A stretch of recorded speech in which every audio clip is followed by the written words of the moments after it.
Nous désirons attirer l'attention sur un principe très vital dans l'expérience chrétienne comme procédant de la vérité divine.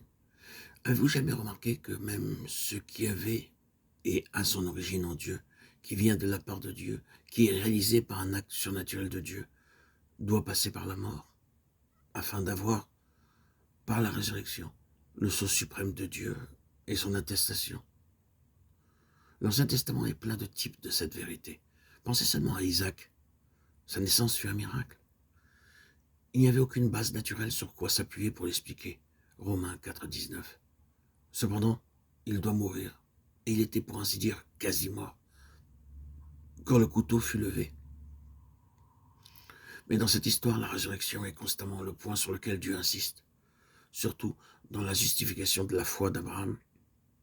Isaac était un type de Christ, et comme nous l'avons dit, bien que la naissance de Christ ait été un miracle, étant vraiment le Fils de Dieu incarné, néanmoins, la mort prépare le chemin pour un témoignage suprême du ciel. Sans suivre le tracé de ce principe, chose que vous pouvez faire pour vous-même, dans la mesure où c'est en rapport avec la parole. Prenons donc note de son application dans notre expérience. Nous sommes nés de Dieu, et nous sommes fils dans le Fils, par droit de naissance d'en haut. Mais combien il est vrai que la marche de notre expérience spirituelle paraît être plus profonde et toujours plus profonde dans les baptêmes de mort, sa mort, afin que nous connaissions de plus en plus la puissance de la résurrection et qu'elle soit toujours plus manifestée en nous. Il semble y avoir des cycles ou des marées de mort et de vie, et tandis que chaque cycle ou marée paraît en venir à notre fin plus complètement, ou nous laisser au plus bas comme jamais, voilà qu'arrive avec une plénitude toujours croissante un redoublement de vie spirituelle, de connaissance et de puissance. Ainsi, alors que la mort détruit le vieil homme, nous vivons de plus en plus par le nouvel homme, cette vie qui n'est pas humaine, mais divine, et sur laquelle seul le sceau de Dieu demeure. Ceci est une voie que Dieu a délibérément voulu pour nous.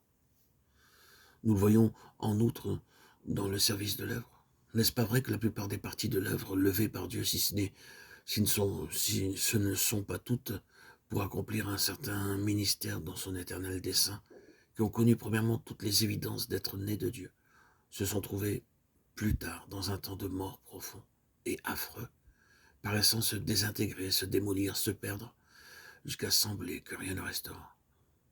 Cela s'est produit tantôt par la persécution, tantôt par le massacre, et ce conseil malveillant, tantôt par une série de ce qu'humainement nous appelons des catastrophes, des tragédies, des malheurs. Parfois, cela n'est pas apparent, c'est au-dedans comme une chose maligne qui sape les organes vitaux même.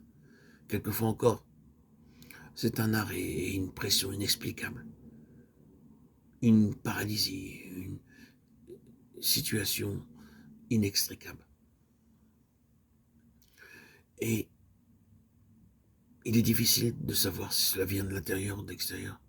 Tout ce que nous savons, c'est que la mort règne, ou il semble en être ainsi. Appliquez cette loi à certaines grandes missions, qu'elles soient à l'étranger ou dans notre pays, et vous verrez que cela s'avère aussi bien pour les plus grandes parties de l'œuvre que pour les plus petites. Communion fraternelle locale, classe biblique du dimanche ou tout autre service.